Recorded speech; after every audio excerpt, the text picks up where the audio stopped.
This conference will now be recorded. Hello, everyone, and thank you so much for having me here to your virtual meeting. Thank you so much to Shelley and Shauna and Brent, everyone over at the VNLA. My name is Beck Stanley. I represent the Virginia Agribusiness Council. I serve as their Director of Government Affairs and work mainly at the state and local level. And I work very closely with Shauna Ankers, who is your legislative chair, mainly at the state level. And our job is to represent the unified front of agriculture and forestry, which the nursery and landscaping space is very much a part of. And we're so happy to have you all as members, because having that unified front when going into the General Assembly is extremely potent, and it helps us a lot. It helps us protect all of our industries together, and it helps protect a lot of the laws that have evolved over the decades that are favorable to us. And so I'm always here if there's ever an instance where you need a speaker, or if you have questions about some legislation that's going through Richmond, always feel free to reach out.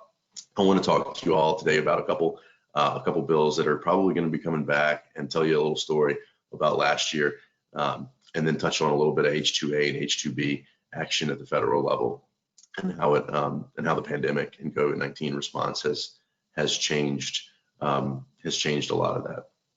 So here at the state level, we have some legislators who right now are discussing putting in some bills that would, despite the fact that it's going to be a virtual session, that would ban the use of some chemicals that this industry relies on.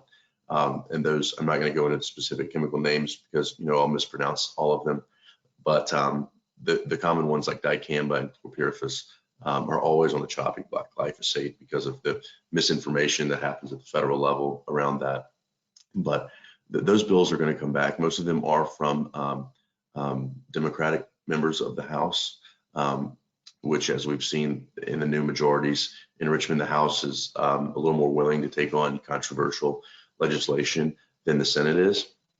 And that's not going to change this year either. So those bills, we do expect to see come up. The ones that could give the local option for the spraying, we're going to be opposed to those as well, and we'll be in the trenches with Shauna and many others. Many of your companies have folks down there. We will be fighting those, and we'll be seeking to kill those, even in a virtual format, and I expect us to be successful again. However, there are other bills that affect all of you all as employers that do have traction, and I think we'll see some, unfortunately, we'll get out of the House and maybe even the Senate if the political climate is right. And one of those is a mandate on paid family leave. And this is a noble idea. It's a noble benefit if you're a large company and you're making a lot of money, and it's something that's great. However, there are so many small businesses like ours, like yours, that simply cannot afford to pay family leave for seasonal positions when the harvest window is very small. And so it's troublesome for agriculture. It's troublesome for some forestry folks as well, because some of these companies are small and they can't afford it. Their margins aren't that large.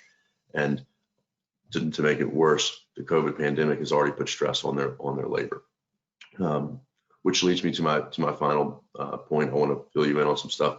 H2A and H2B labor is the most common issue point we hear from on our membership, and I think it's the most important one right now, because it makes up the backbone of so many industries within the ag and forestry sphere. And so we're constantly in touch with the Virginia's congressional delegation on ways that we can improve and fix the H2A and H2B program. There is discussion of maybe expanding out a little further into further H2 classes to bring more labor here. We think that it's necessary. There simply are not folks willing to do a lot of the hard work here domestically. And from our members' experiences, they have had a wonderful track record of success with this program, with migrant workers who come back season after season and really become like a part of the family, and doing the good work here in the beautiful in the Virginia climate. It's really a great thing. And I've had the chance to speak to a lot of the folks who come here, and they're so grateful. They think it's a wonderful opportunity, and it's a really good partnership. It's a really good law.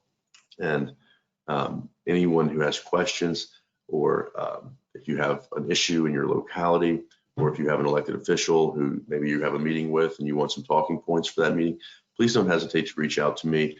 My name is Beck Stanley. I'm at the Virginia Agribusiness Council, and I will have Shauna share my contact information for anyone that I can assist. Thank you again. Thank you so much, Shelley, Shauna, Brent, everyone at VNLA. Thank you so much. We'll have a great season. Thank you. This conference will now be recorded.